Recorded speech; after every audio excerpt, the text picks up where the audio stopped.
This movie is a wild ride. Like 3 minutes into this movie, people are dying, things are blowing up. I mean, you're just kind of like, whoa, there's no rules in this movie. This is suicide. Well, that's kind of our thing. I'm a superhero!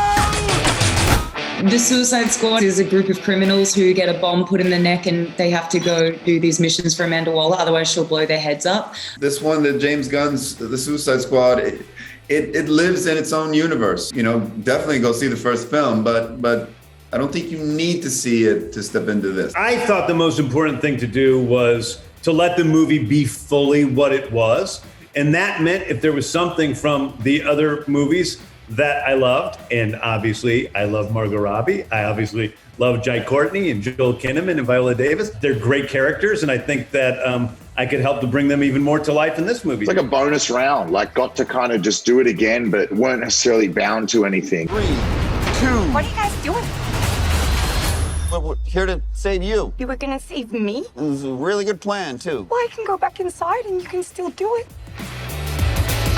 I think she's a little more steady on her feet than we've ever seen her. I think she had a kind of like a cockiness and bravado in the first film because she was with Mr. J and she was like, I can do anything and I'll be protected. And then in Birds of Prey, she kind of lost that protection and was very unsteady on her feet. And now some time has passed and she's kind of really cut ties with Mr. J. She's like, doesn't seem to be focused on him at all in this film. And she's kind of like an independent, you know, single lady looking for love and romance in all the wrong places. But she's also kind of going into this movie on mission mode. So I think it is strangely the most focused we've ever seen Harley. It's like angels are splooching all over us. You know, as human beings, people, we think we're silly and unimportant.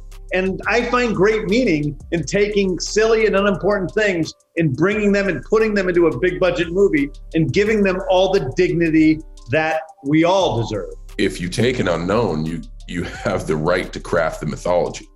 And I think sometimes in a comic book and superhero IP universe, taking a well-known character, taking bold chances with it and missing the mark is far more dangerous than taking an unknown character and trying to craft mythology. And that's, you know, the fan bases are dedicated, man. And coming from WWE, where we have such a dedicated fan base, if we build up hype around a character and miss the mark, the fallout is catastrophic. And a lot of times, I think in taking these tentpole superhero characters, fans are most upset when they feel as if, well, their vision hasn't been represented. And that's very tough because you have one filmmaker's vision. And if that vision isn't everybody's vision, then people are going to be upset. That's what I like about Peacemaker and all the characters of the Suicide Squad. They are these like weird, eclectic unknowns that we now can tell the story forward, and just people don't need to go in thinking, well, did they hear my voice? They just want to just go in and be entertained. And I think it helps that charge of the film. It's untrammeled snow in so many ways. DC has been around for a long time.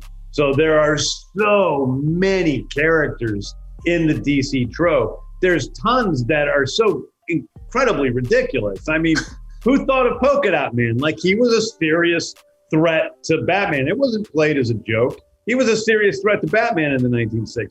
You know, who thought of Javelin? He wasn't made as a joke. He was a guy with a javelin. That's all he is. Javelin it's just extremely, extremely underline it, circle it, bold it, italicize it, sexy, okay?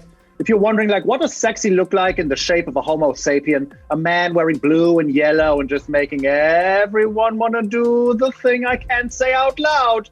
It's Javelin.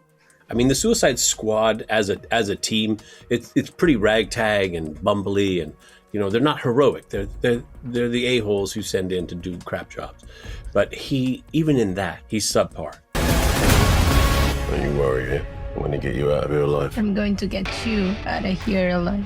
She is the emotional glue between the squad members. She's the one that is full of love and ready to share with the rest of the squad. And she is more powerful than everyone thinks since the beginning of the movie. She's this woman that is fighting for survival and fighting for her people. She's, in a way, a little bit of the eyes of the audience at some point to be like, what is this insanity that these people are doing?